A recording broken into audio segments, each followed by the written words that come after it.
Thank you, Mr. Chairman. Mr. Chairman, the Nuclear Regulatory Commission, the NRC, has adequate funds to resume licensing activities for the Yucca Nuclear Waste Repository as called for in the Nuclear Waste Policy Act, but it refuses to do so.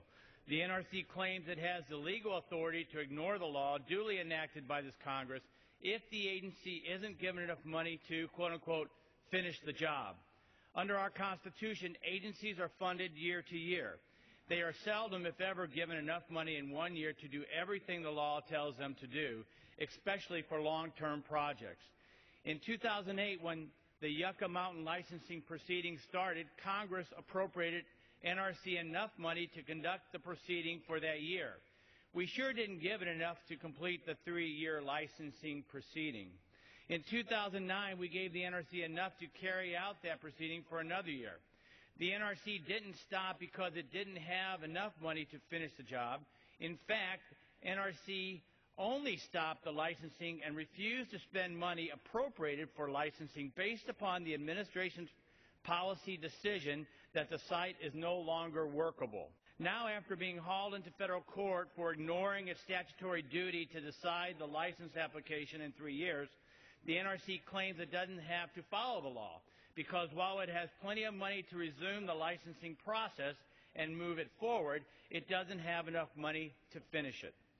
When we pass a law and tell an agency to do something and give it enough money to do the job during a given year, can the agency just thumb its nose and say, we're not going to do that job at all because Congress didn't give us enough money to finish the job the next year?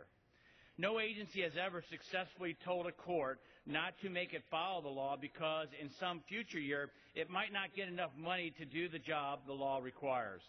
Allowing NRC to cancel Yucca would unconstitutionally shift the balance of powers to executive agencies to evade congressional mandated legal obligations. The Federal Appellate Court has made its displeasure with the NRC's legal position known. We need to do the same. This is an outrageous unilateral decision to stop Yucca and not spend funds specifically appropriated for licensing activities. No agency can ignore a statutory duty to proceed with a project based on a subjective determination that adequate funds may not be available to complete the project in the future. We need to send a clear message to every agency that this isn't how our Constitution works. So on top of the over $10 million that the NRC has now to restart the licensing process, this amendment provides an additional $10 million in new funds so they can continue the process. The amendment is budget neutral and fully offset by taking funds from the DOE's Departmental Administration account. We are asking DOE to do more with a little less by making modest cuts to an account for salaries and expenses. I urge my colleagues to vote yes on the amendment to fund the legally required licensing process for Yucca Mountain so that the NRC, independent government agency, has funding necessary to finish their thorough, objective, and technical review. In doing so, the NRC, not political gains, will determine whether Yucca Mountain would make a safe repository. Having spent 30 years and $15 billion of ratepayer money, the American people at least deserve to find out the answer to whether Yucca is safe. And whether you favor nuclear power or Yucca Mountain isn't the only issue.